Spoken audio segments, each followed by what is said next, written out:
Let's begin then with the second and final plenary before the final talk. Let me start off by introducing Carla Suhr, who's with us here today, and will be legitimizing a proprietary medicine, Daffy's Elixir Salutis, in pamphlets and newspaper advertisements. Please. I'll sit down to see my notes. There we go. Okay. Thank you for inviting me to give the plenary here. This is really exciting for me, and it's a really nice conference to be at, since I've been at the earlier ones as well, so I feel like I'm home. The image that you see here is an actual bottle of the true Daffy's Elixir. It comes from the late 18th century, and the paper contains a manuscript version of the recipe, or a recipe for the elixir. Maybe later on, if you want to, you can have the image and you can try to decipher what it is. But I stress that it is a recipe, not the recipe. Right. I'll start by showing you an outline of the paper. I'm going to start by talking a little bit about the medical marketplace. In this period of the 17th and 18th centuries, it has been mentioned already several times, so I can try and maybe skip over some of the things that I meant to say, but it's an interesting time in medical history with lots of things going on. And I want to especially spend some time on Daffy himself and his descendants, who had a very prominent role, I guess you could say, in the production of this one particular medicine. The image you see here, this is an undertaker and a physician in a print by Rowlandson. This already tells you something about the contested marketplace, medical marketplace that's going on, and something about contemporary views about medicine and medical practitioners. So I'll spend maybe, since I have more time, I can spend a little bit more time on contextualizing what we're going to be looking at in more detail then. And then I'll just quickly go through my research question and say something about the pamphlets and the newspaper ads that I'm looking at, and what I'm doing with them. So how am I going to try and get a sense of the legitimization of Daffy's Elixir as an example of the discourse around proprietary medicines in this period. So we look at rhetoric in pamphlet advertisements and rhetoric in newspaper advertisements, and then finally maybe get a sense of what's going on with this kind of discourse. Here we go. Next one. This is one of my favorite prints. It is an image of an apothecary's shop. What you see in the image is, first of all, of course, the apothecary behind the sales desk, lots of bottles behind him, some kind of a customer sitting down, a long line outside, people waiting to come in and get their medicines, and death on the right-hand side. I think he's looking in a mirror, but he's the one making the preparations there, making the products. Right. What this shows then is one aspect of the multiplicity of regular and irregular medical practitioners of this period, the 17th and 18th century. England, there were physicians who were trained, had the university training. He's not one of them. We have surgeons and apothecaries who did not have the university learning, but they were trained as apprentices. So they had some learning, but it was more about the practical end. So they were the ones that Fuchs would know their herbs if the physicians didn't. And so in a way, they are also licensed practitioners, but they were not licensed as doctors to cure people. They were the one who would produce the cures that the physicians prescribed.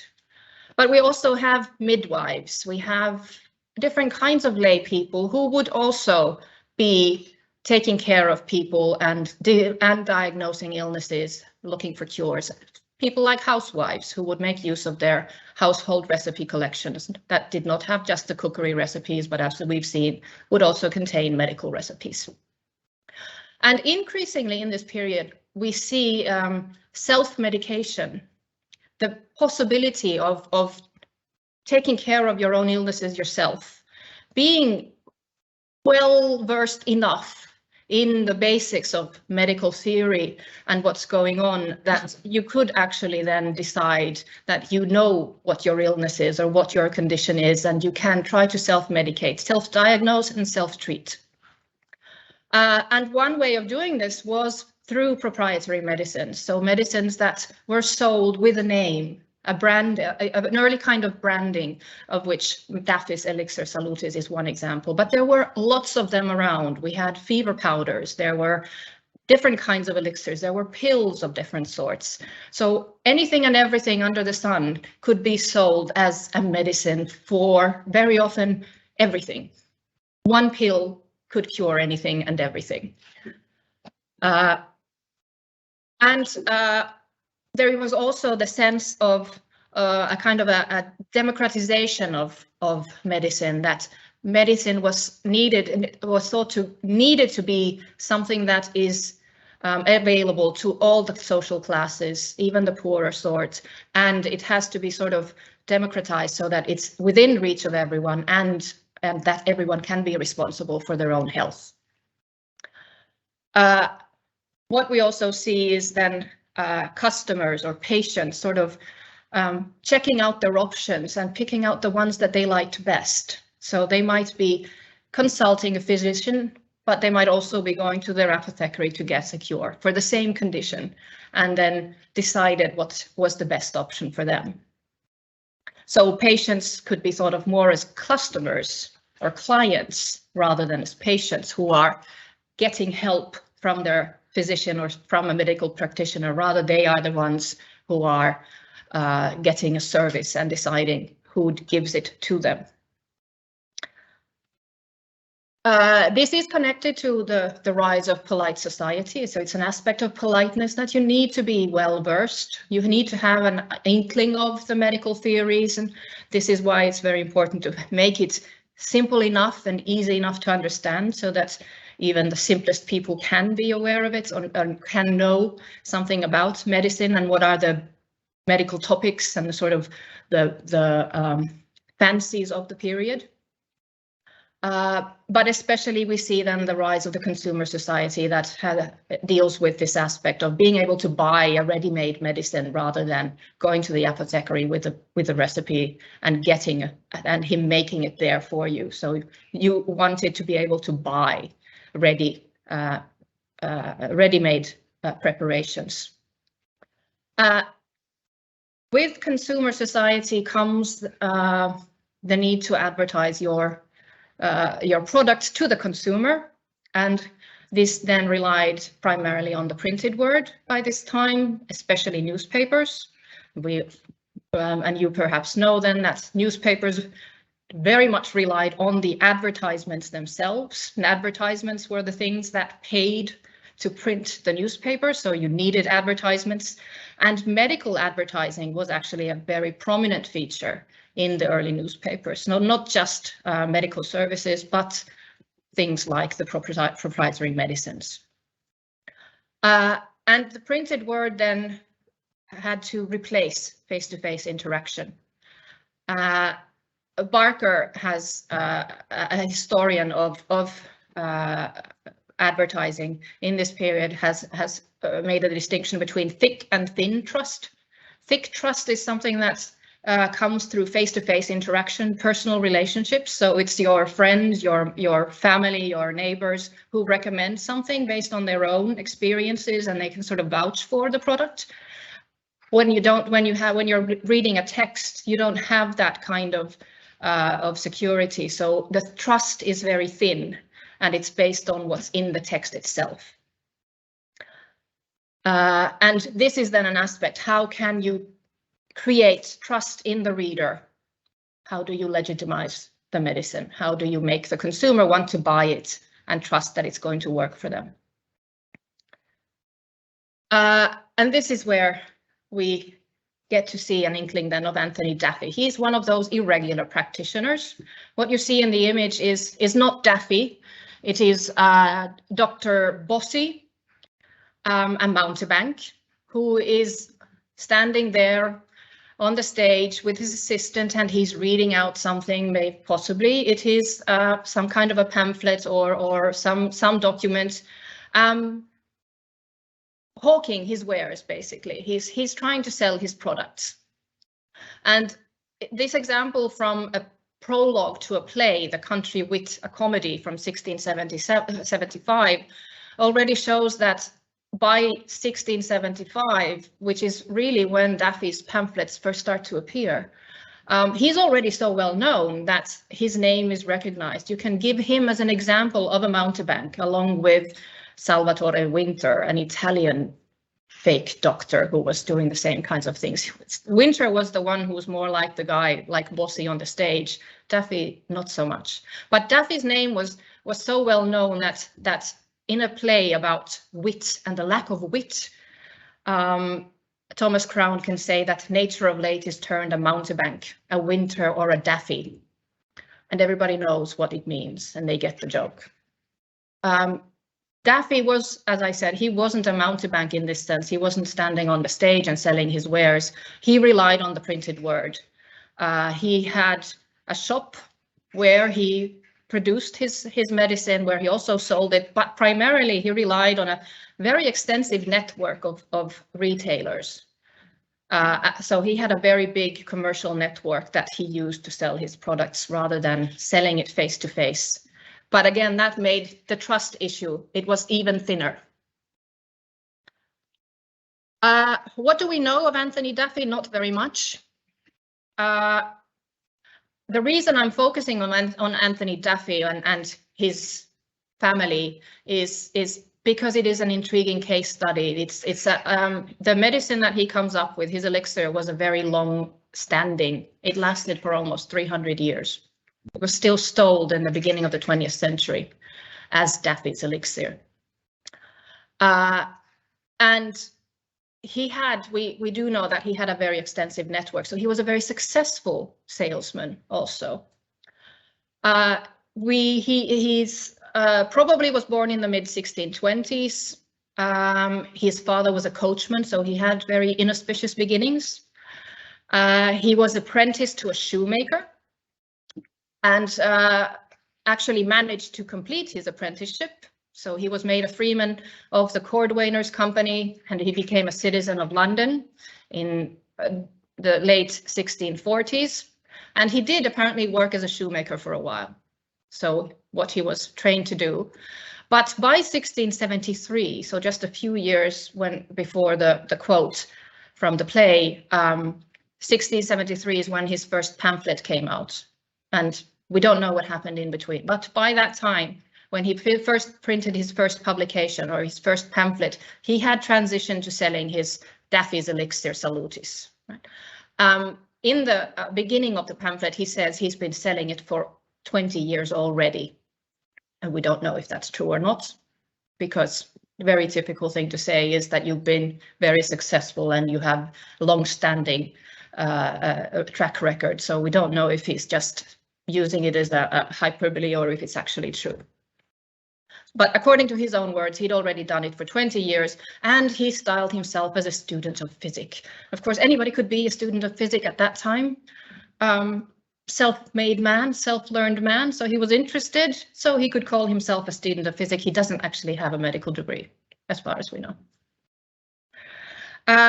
And he built a thriving international business on his medicine. So his account book for 1 year exists, and it's been transcribed and analyzed very carefully by Wallis and Haycock. The references at the end, but what it shows is that he actually had a very extensive sort of empire for selling his product, and it was very successful. So he sold it a lot to a lot of different people, and it seems that the network was built on personal connections. So he actually spent a lot of time building the network and coming up with his small empire then.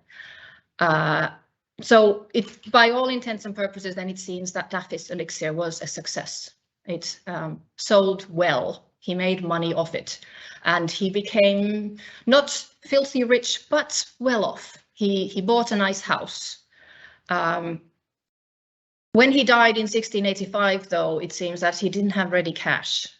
His system was built on the fact that nobody had to pay ahead of time when they bought the medicine from him. They only paid when they sold the medicine. So the money came at a delay.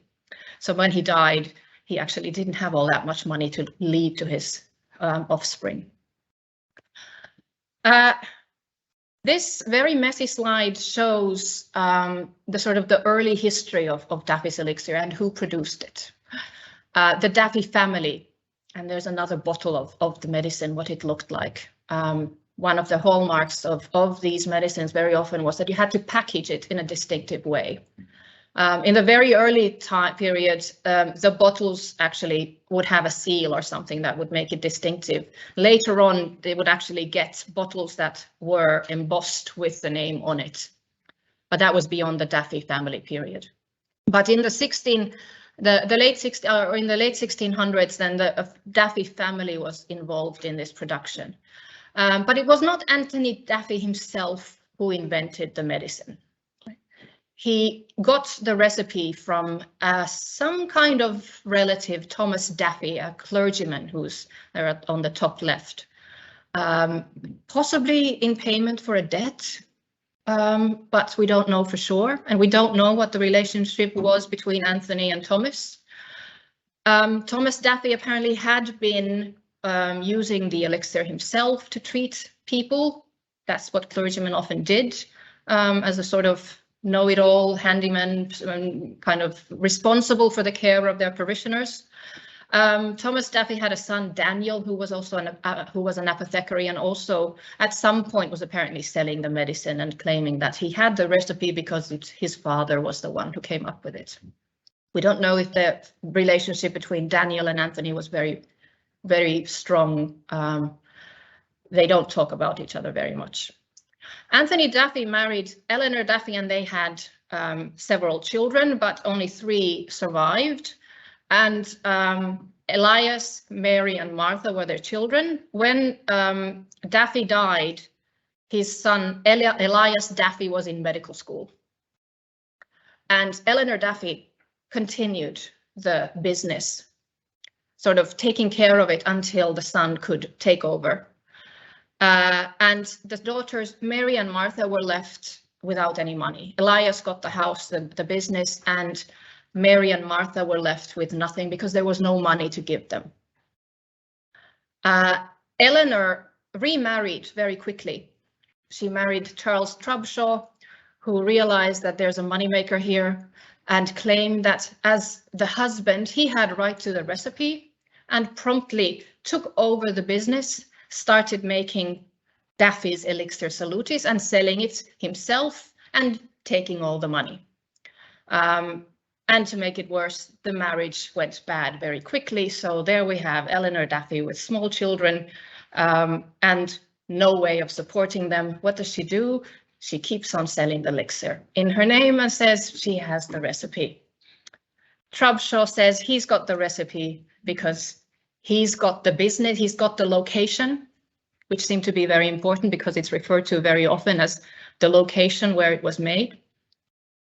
And Mary and Martha and Eleanor eventually take Charles Trubshaw to court and try to say that the recipe was supposed to be for the daughters, their inheritance. Daffy wanted the daughters to have the recipe as the way of supporting them. Never turns out. They never got it. It never happened. What we have then is Eleanor continuing the business. Eventually Elias takes over, and Mary, one of the daughters, apparently also makes the medicine.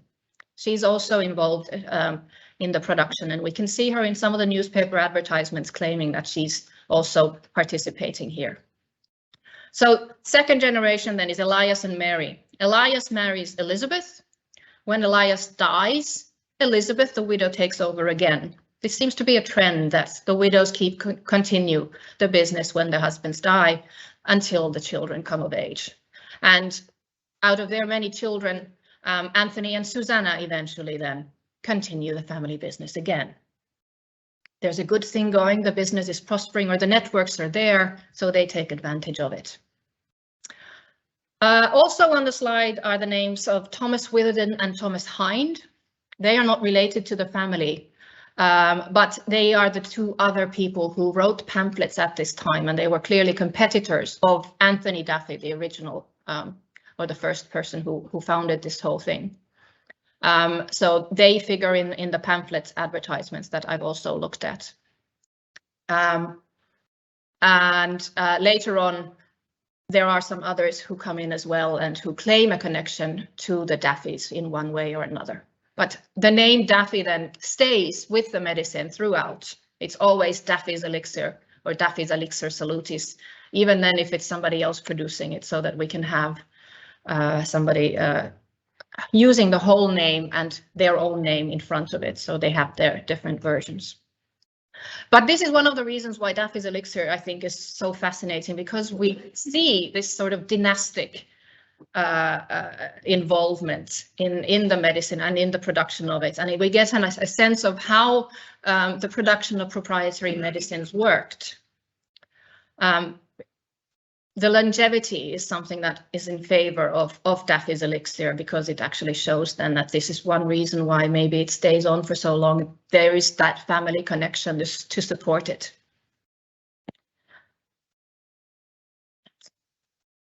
From the 1710s onwards, concurrently with, I think it was Elizabeth. So by the time, Anthony Daffy is long gone, but when we start to look at the newspaper evidence from the first decade of the 1700s, so what we see is then a proliferation of people who are all producing Daffy's Elixir Salutis. I counted 17 and Daffy himself. Anthony Daffy was the first newspaper advertisement that I found, but then there were 17 others. 2 other Daffys, but then a multitude of other people. Interestingly, some of them were women. So in the newspaper advertisements, they were probably doing the same thing as the widows of the different Daffys. They were continuing their husband's business after the death. So this was a business that was very easy because it didn't take a lot of money in the beginning to get started. You just needed a place. You didn't need that specific equipment for it. You needed alcohol. We're going to take a look at the recipe or some suggestions for the recipes, but it was very easy to produce and it was very quick to produce, which made it a good business proposal, right? You didn't have money tied in for a long time. So lots of people crop up then who are all claiming that they are making Daffy's Elixir, and very often they say that they have the true recipe. They don't tell us how they got it, but it's the true way that they are making the medicine. And of course, we're interested in seeing then how they do it. What do we know of the recipe? Well, because it was a secret, Daffy never told it to anyone, he said, so we don't really know. Thomas Daffy was the person he got the recipe from, so obviously he must have known the recipe as well. Jeremy Kemp, who I don't know who that is, but he apparently collects those bottles, but then he started a blog on proprietary medicines because he got very interested in it, but it's a very interesting blog called Cures All Diseases. He's identified 25 different recipes in 26 books that were published between the late 17th century all the way up to 1857. So it's looking beyond the time frame that I'm looking at here. But 26 books and 25 different recipes tells you something. Most of those recipes seem to be variations of a concoction called a tincture of senna, which also was not one recipe, but a sort of type of medicine, a tincture of some kind based with a senna base. And this apparently seems to be what Daffy's Elixir was also. Lots of it, it was steeped in alcohol. So this is maybe one reason why it's with different kinds of herbs or different kinds of products. Very often the tincture of senna was given for people with different bowel problems. And this seems to be then one thing that Daffy's elixir was also prescribed for, but he himself claimed that it worked for anything and everything. There are different variations of what the kind of ingredients of the medicine are in these different recipes, but senna seems to be in most of them. The alcohol, of course, is there, but it can be a different kind of alcohol. Guaiacum and jalap are the other two ones that seem to be sort of consistently, but not in all of the recipes. So there's a lot of variation in the recipe. And it seems that contemporaries also knew this. So Daffy's elixir salutis seems to have been more like an umbrella term for a type of medicine or a type of recipe rather than one particular recipe.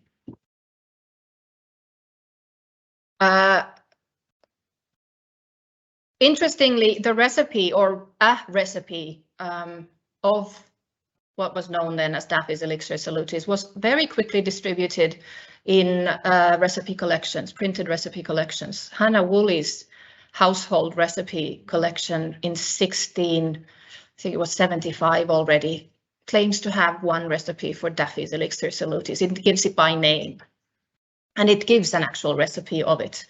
John Quincy, who was mentioned today, a very learned doctor, so not another quack like Daffy was claimed to be. He gives the recipe of Daffy's elixir in his translation of the official Pharmacopoeia Officinalis in the early 1700s. So it seems to have kind of an established position, and there are many other recipe collections I found from the 18th century that also give the recipe.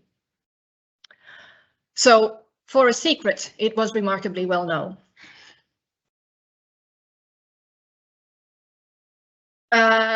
What I'm interested then in today is looking at the rhetorical strategies. How do you make it legitimate? How do you make this one particular medicine? How can you convince the consumers who are hearing about this, reading about this? How do we convince them that the salutis, this elixir, and particularly Daffy's elixir, is the only one, is the one that's going to work for you, is a legitimate medicine, not the fake medicine produced by the counterfeiters and the opponents and the competition. So I've done a move analysis of proprietary medicines and pamphlet advertisements for them before. So I'm going to look at how Daffy's pamphlets, how the moves in his particular pamphlets compare to the larger material. Daffy's elixir was one of the ones I looked at in that study. I'm also going to look at first and second person pronouns, because of course the interpersonality that often works with promotional materials is a way of interacting with the audience and sort of making building a rapport and some kind of a relationship, maybe trying to build a slightly thicker trust through that interaction to replace the face-to-face interaction that's not taking place. Then I also wanted to take a quick look at what the references, the person references. Are the advertisers talking about themselves? Or are they talking about to an audience? Do they talk about the audience, a target group? Who are they targeting with their texts? Who else do they mention? This is something that Minna Palander-Collin has looked at in newspaper advertisements in general, so in a much broader scope. And then I looked at the title pages because they sort of summarize what's going on in the pamphlet texts, to look at any other strategies, rhetorical strategies that show up as the sort of way of convincing the consumers that this is a good medicine. So this is a very qualitative analysis. I have no numbers for you, but some textual examples that I want to show you of the things that we see going on in there. Okay. The pamphleted advertisements that I've collected, they come from EBO and ECHO, the two collections. I have 7 different imprints and editions of Daffy's advertisements, spanning, as you can see, from 1673, the first one, to the very end of the century. Remember that he died in 1685. Those last ones obviously were not by him or didn't have his name on the cover. In addition, I've looked at, there are 5 different imprints or editions of Daffy's directions for use. He actually had 2 different things that he was distributing to people. His advertisement, which was longer, and then a separate directions for use that he would give out to customers when they bought the medicine. So when you bought the thing, you got the advertisement and you got the directions for use. So you got something with you. It wasn't just the medicine. In addition, there's a pamphlet that Daffy wrote in 1675, and a very much argumentative pamphlet. It's not an advertisement of his medicine, it's an argumentative pamphlet where he's really lambasting his opponents or his competition. And then I take a look at the 2 pamphlets, or the 1 broadsheet and the 1 advertisement that were produced by his competitors around this. So these are all from Anthony Daffy. As it happens, the Daffy pamphlet is pretty much 1 text printed several times with small variations, so nothing interesting happening really in a diachronic sense. He wrote a good pamphlet, it seems, a good ad, good copy. Keep it that way since it seemed to be working. Very slight changes only made to it. Some imprints had took out some of the prefatory material, and then later it was added back on. Then we have imprints where the directions, the separate directions, had been tacked on so that it actually has both. And then later on dropped again. So there's some variation happening. But in essence, what we have is 1 advertising pamphlet, 1 set of directions, and 1 separate argumentative pamphlet, and then a couple of other pamphlets by competition, doing the same thing, trying to advertise their own versions. The newspapers I got from the Burney collection. I used Elixir Salutis as the search term, and this is what I got. I hope you can see it. You can see that the timeline is actually very short. I was hoping to cover the 18th century, but well, it stops at, this one stops at 1758 for some reason, but I actually managed to find 1 more from 1770, but that's 1 more. So there's something's happening, it stops. And you can see that it's not terribly common, right? We don't have huge numbers of advertisements. So this is the number of documents in which Elixir Salutis appears in the Burney database, in the Burney collection. I also looked at the Nichols collection, but it had even less. So I focused then on the Burney collection, which has a longer time span that it covers. Those of you who worked with the Burney collection or of the Gale materials that include the Burney and the Echo know that they give you PDFs. They also provide you with an OCR version of the PDF, but it is very bad. It is not something that is machine readable. So this is one reason then for the qualitative assessment, because I actually had to work with the PDF images of the documents themselves. Altogether, there were 142 documents, but there are lots of duplicates. Very, very clearly what you see happening is the same advertisement is printed around the same time, many different times, in either consecutive or very closely together in the same newspaper, but also then in different newspapers around the same time. So you're maximizing your coverage, you're repeating it, staying in the public eye. And I ended up then with only 25 individual advertisements. Some small, very little variation happening in there, but about 25 different ones, which is not very much. Considering there were the 17, 18 different manufacturers, they had 1 copy text more or less each that they were using. Okay, starting with the analysis then. The moves that I looked at or identified for pamphlet advertisements of proprietary medicines. That analysis was based on 32 pamphlet advertisements. And what I was trying to then look is the sort of the very broad moves and sort of how does the discourse, how is it formulated and what kinds of things can we see happening in the pamphlets. The moves that I identified then was the endorsement, which is kind of the something like a preface that talks about the origins of the medicine. Where did it come from? How was it founded? Who gave it to the person who's selling it? Very often what we have then is the secret, ancient, very long time hidden, only recently found, things that will emphasize, for example, the learning, the medical training, or the long experience of the person advertising it, or talking about the approval that the medicine has, the eminent people who use it or who have recommended it to their patients, things like this. The symptoms was a move that was not very common at all, but that's the one that would describe the symptoms of the diseases that the medicine was supposed to cure. Very often this is simply left out. It wasn't really necessary because the medicines claimed to cure everything. So it didn't matter what your disease was because you could use it for anything. The virtues of the medicine, on the other hand, was very important because you can see that almost all of the pamphlets had them. They have to explain how the medicine works.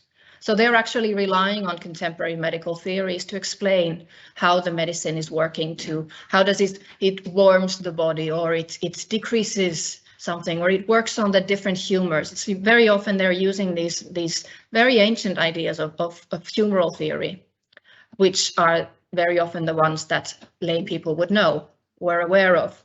But you're sort of relying on the medical knowledge that people have and disseminating medical knowledge as well, and at the same time showing people that you know what you're talking about. You have some medical training. This is why you are a student of physics. You know something about what you're doing.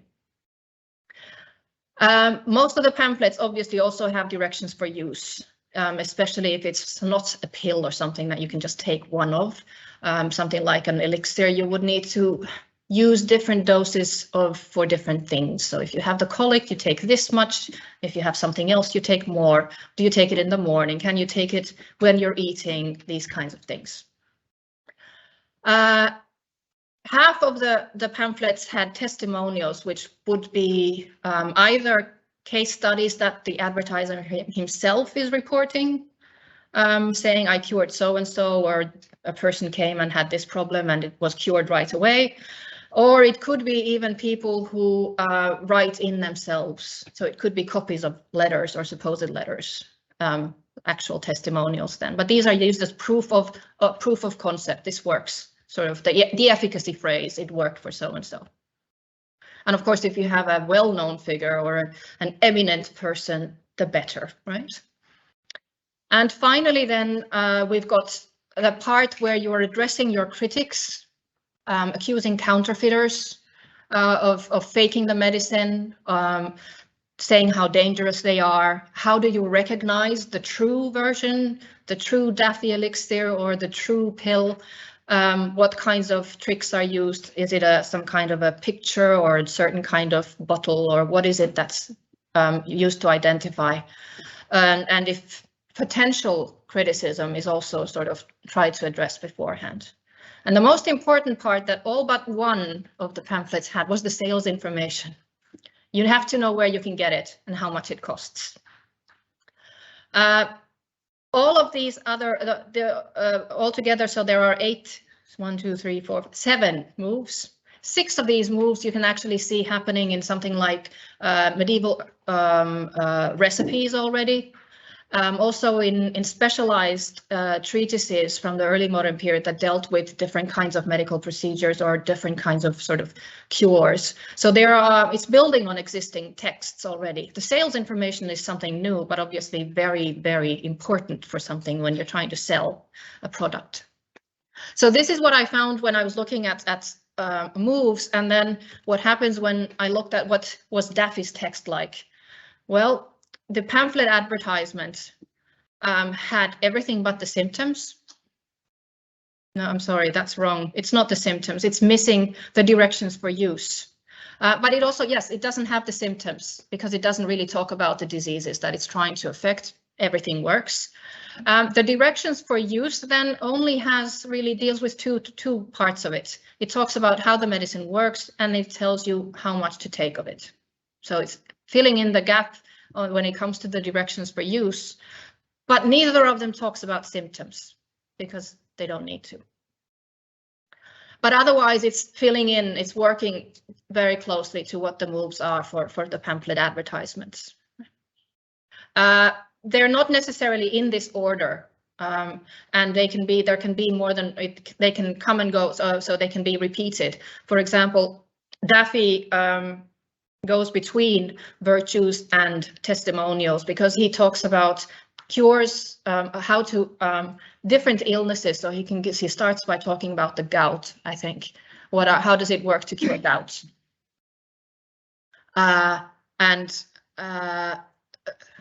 So what we have then is prototypical pamphlet advertisement.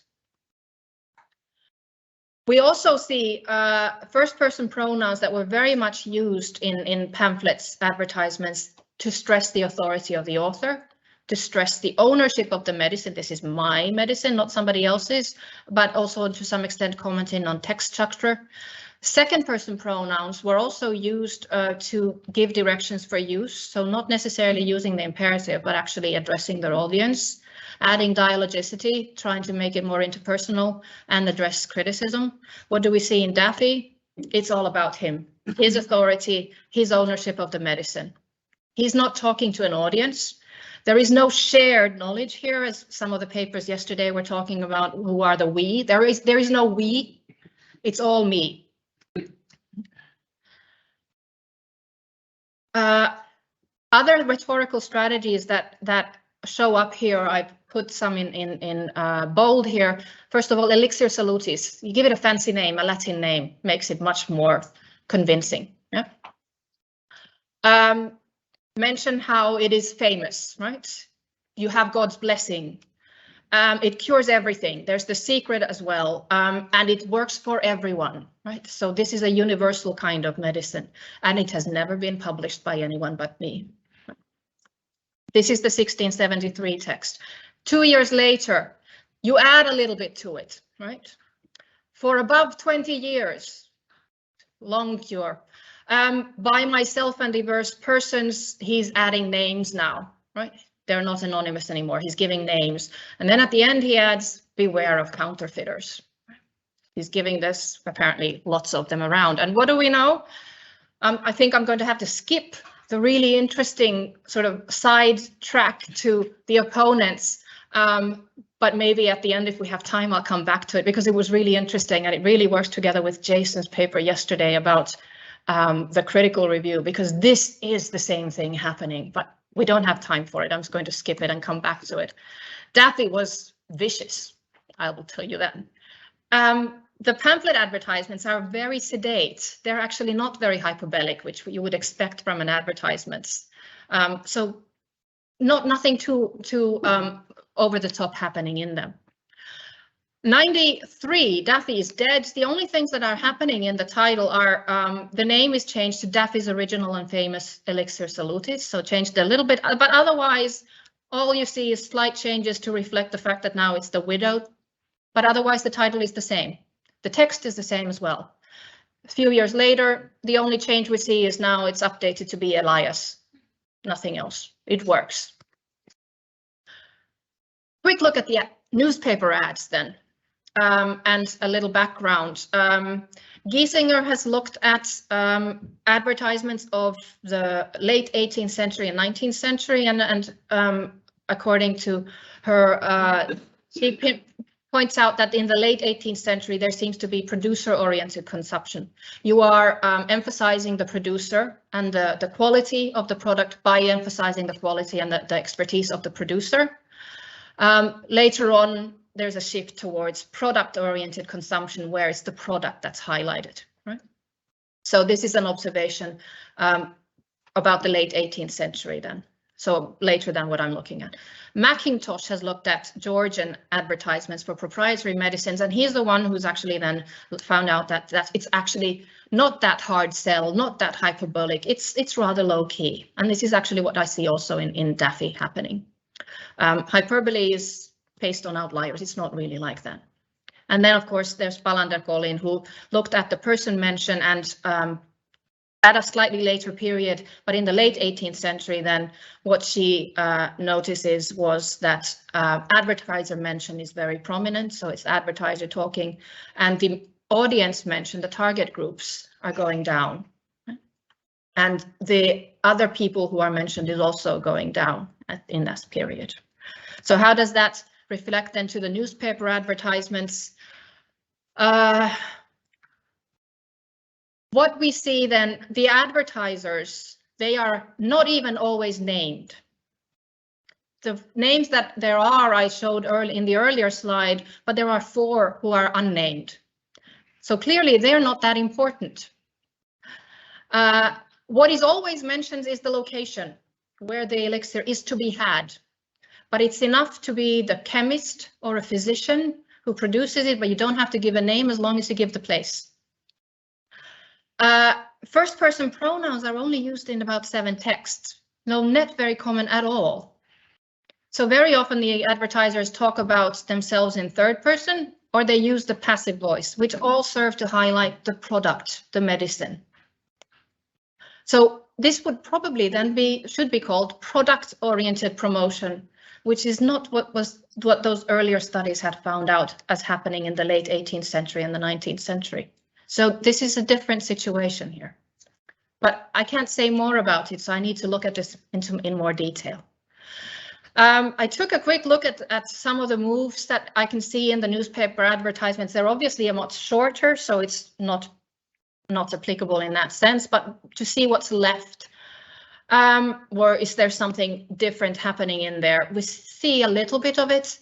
But the interesting thing that seemed to me was the phrase truly prepared, or possibly claiming to have an original recipe that you see there. But a lot of the other ones are much shorter and even falling out.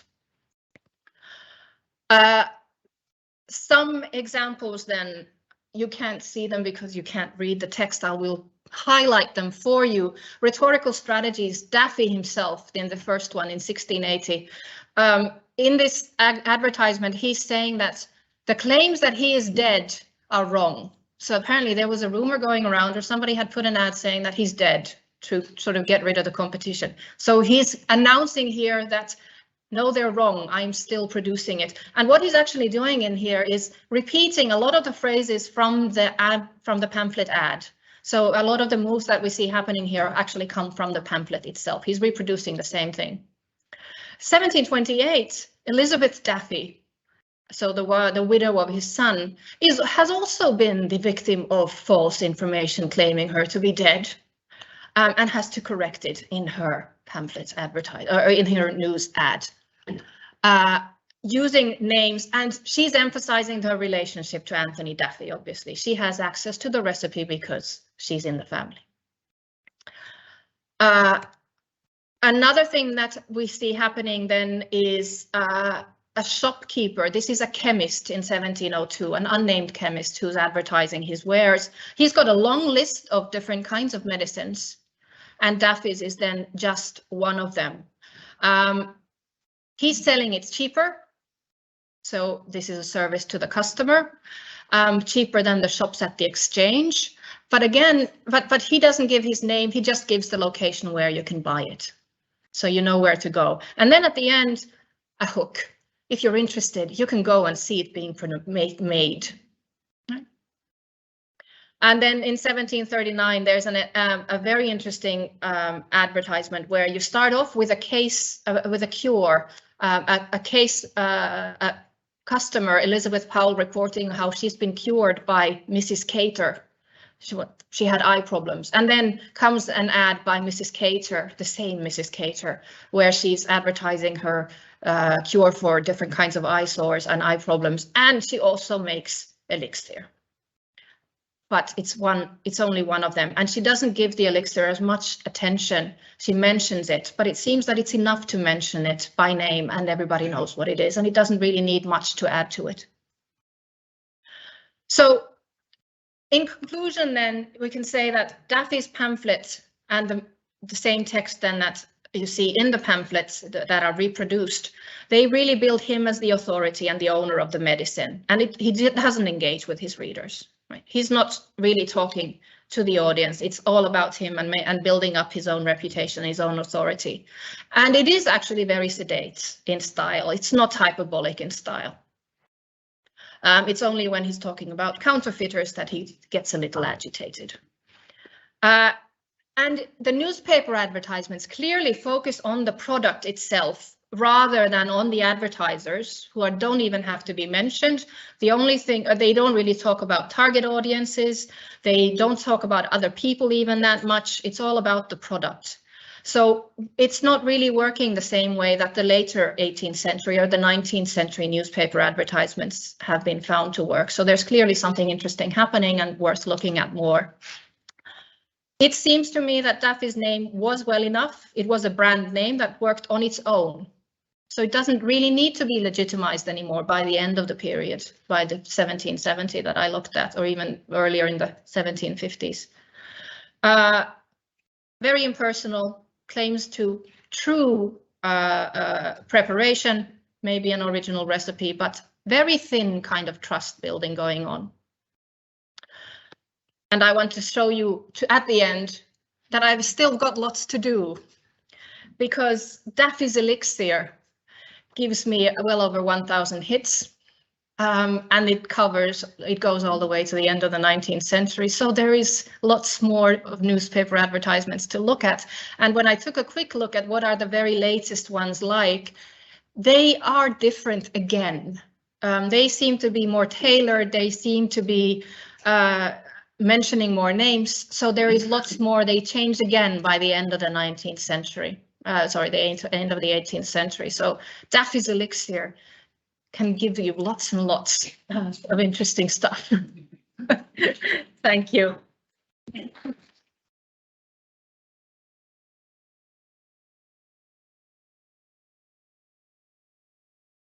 This was a tonic. Any questions, comments on Daffy's Elixir Salutis? And that was one interesting thing, that it actually is shortened from Daffy's Elixir Salutis to just Daffy's Elixir. Right. Yeah. So it's not even a Salutis anymore, it's just Daffy's. That's the important part. Yeah. Good question. Probably the answer is no. But are there any estimates of sales? You know, how popular was it? I really, that edition by Haycock and Wallis, I think, probably would give you some idea, but that's at the very beginning. But we don't know when we think he begun. But otherwise, really no way of knowing, because you'd need the account books of all these different people, and we don't even necessarily know who they are. They are more of from the extreme of the irregular practitioners who don't leave anything behind them. And I'm sorry, and Francisco first. Perhaps this is a stupid question, but have you considered this news statement, this new, what a stage or move, something to be prepared to be part of the efficacy?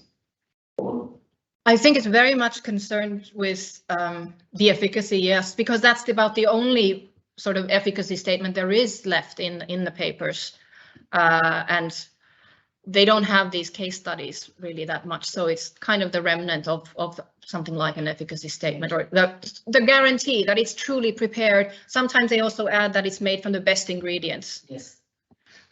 There was one ad that actually said that I use the best ingredients and the price is higher, but anybody who sells it cheaper can't have used the right or the best ingredients, and therefore they're using the high price as a sort of guarantee of quality. I was going to ask him, you said that he bought a house, but he wasn't that well off at the end of his life there. Yeah. So when the slide was up there about Elizabeth, his wife, that she was living off of Fleet Street in an area there. Do we know anything about that area? Was it a good area? I honestly don't know the history of London well enough. Yeah. I was living at the Old Bailey. Yeah. Anthony Daffy lived somewhere off. Neither one of these locations was it Poultry Street or something, where he bought a very fancy house apparently. The Haycock and Wallace text actually tells you something about where they lived. But that location then, the widow ended up living very close to it when the second husband took over the house. But eventually, apparently, it came back to the family. And then there was another manufacturer or somebody else advertising it later who said they are producing it at the same house, and sort of a guarantee of their medicine was the fact that it was made in the same location as Anthony Daffy, though there was no other connection. But it was apparently a big house, a good house or a well-off house, but the locations changed. And one of the things that the advertisers would do is if they changed locations, they'd have to let you know where the new place was. And so often, that front actually then helped with the sales, presumably. Yeah. I'm sure it did, yeah. I suppose that's the type of thing actually where you could get plentiful evidence to comment on the nature of the area. There's a wonderful project called London Lives, which, although it's focused on individuals, of course, also allows you to look at how those individuals interact with the area, so you get a sense of the type of people that live in that area. So it might be an interesting thing to pursue that actually.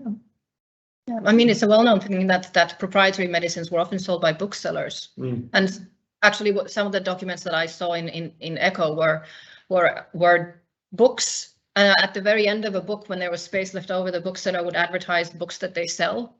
And then at the end, they would stick in a little thing that said, and you can also buy this, that, and the other medicines there. Yeah.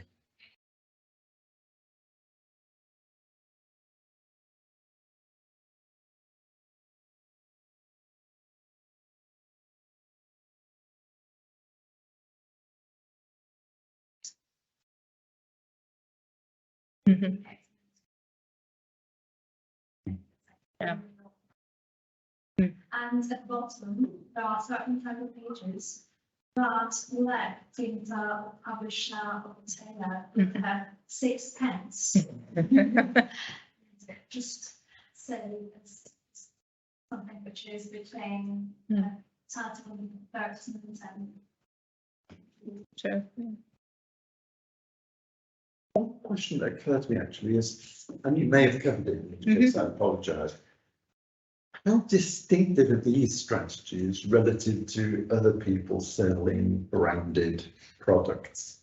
So, are the processes that we're seeing around Daffy's Elixir the same as might happen around Swinton's original Daffy's Elixir or Swinton's original potion or something? So, are we seeing in this case study something which is unique to Daffy, or which is probably a template for other named elixirs and medicines? I don't think he's unique. I don't know. I think this is something that is actually happening it's characteristic of all kinds of different medicines being advertised, that he's actually in line with most of the advertisers that's going on. Because when you were saying it was reduced to Daffy's Elixir, I think other people might have thought of other examples, but when you were talking, I was thinking of modern products which probably come from that range of that type of cure, which still exists, like Beecham's powder, and Andrew's liver salts. Epsom salts. Epsom salt. Now, if you said to me to say Andrew's liver salts, I'd say, well, I know they exist and they're probably good for something because they've been around a long time and I recognise the name. So eventually it's the sort of longevity of it and the sort of name recognition that gives you the reassurance that they're useful for something. And maybe it's exactly the same dynamic there that we're seeing in Daffy's Elixir. Yeah, I mean, it was enough. It was so well known that it was enough to be claimed to be Daffy's. Everyone takes Daffy's Elixir. And that's why they have to keep the name Daffy in the title of or in the name of the product. So you have to have, what was this one? Tilton. Swinton's original Daffy. You can't say it's Swinton's Elixir, it's Swinton's Daffy's Elixir. Interesting to go around Boots and see if you can buy liver salts, which aren't Andrew's liver salts, and things like that. Whether in fact that name captures the market for that thing. I should look at it actually and find out what they're for. But I mean, proprietary medicines, some of them come and go, but this one then actually stays, and that's why it's such a good case study then. You mentioned that when he died, because there's a lot of products distributed but not sold. Is that to like salesmen who would traveling around, or is that to stores that would be stocking it? Or He sold it to both individuals, but then also, so he would sell it to is it now wholesalers and people who would then sell it on. So they would buy it in bulk. And this is also, this was actually one of the persuasive mechanisms in a lot of the advertisements. They would say that wholesalers, people who would sell it on, could get it cheaper. And interestingly, ship doctors, so who would buy it for the Navy or for ships for long voyages and wanted to buy Daffy's Elixir in bulk, would also get a discount. that was you answered my next question about discourse to wholesalers or do that. And it looks like as time goes on, then the network is growing and it's no longer just sort of a family. Yeah. Small business. No, it's not, definitely not. But clearly already even when the family was producing it, there were others who were saying that they were producing it. So there was competition already, and fierce competition, all claiming to do the same thing. So it didn't really necessarily help that you had the Daffy name because there was somebody else also selling it. Right. That's perfect. Thank you so much. It's Right. excellent. Thank you.